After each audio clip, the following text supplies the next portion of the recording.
I'm on this tiny little back alley on the island of Murano. It's actually called Marietta Barovier, and there's actually another street nearby which is the Calle Barovier.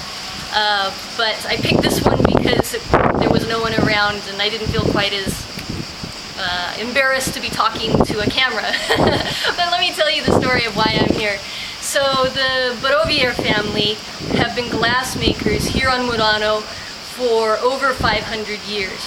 Their family, in fact, was in the Golden Book of Murano as nobility, as grand citizens, and a lot of that comes not only from their noble status, but because of their glassmaking ability.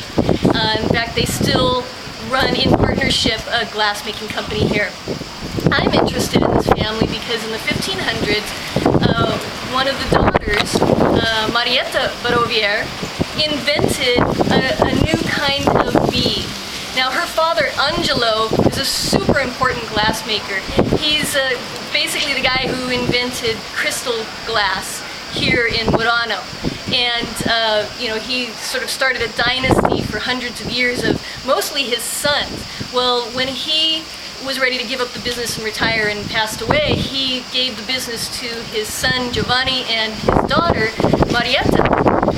Kind of unusual. Most women did not do glass work, but Marietta did with her brother. There's some records showing that she helped to run the business, the finances, the hiring, everything. So she really was very good at all of that. She apparently was a great glassmaker. I found indications in one source that the very famous Barovier wedding cup, which is probably the most famous piece of glass in the Glass Museum here, and a beautiful example of painting on this deep blue wedding cup, was actually painted by her hand. I've only seen that in one source, and I'm kind of surprised no one else talks about it, so I'd like to find it in another source to make sure, but shows that she had this painting technique. She's also especially known for doing the millefiore style, which is to take different rods or canes of glass, fuse them together, cut them into beads. And the one that she made is often called a Rosetta bead. It was so valued that it became used as money in as far away as Africa. And they even say that Columbus used these beads. They were used as coin, as money. And she actually got a patent for this design.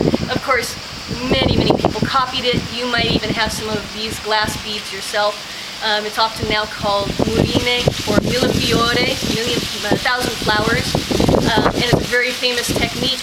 And she's one of the pioneers of this, and one of the few women who did this kind of work, at least at that level. I only learned today at the museum that women actually did a lot of bead work in the glass industry. They just usually didn't work in high-ranking positions in the factories like Marietta did. But, we don't know where she lived. I'm trying to locate an old map. Most of Murano was torn down in the 1800s, so even on the Calle Barovier, the houses look fairly new, 100 or 200 years old, not 500 or 600 years old. So I really don't know where she lived, but this street is named for her family, so I thought that's a good place to pay tribute to her, a really remarkable glassmaker.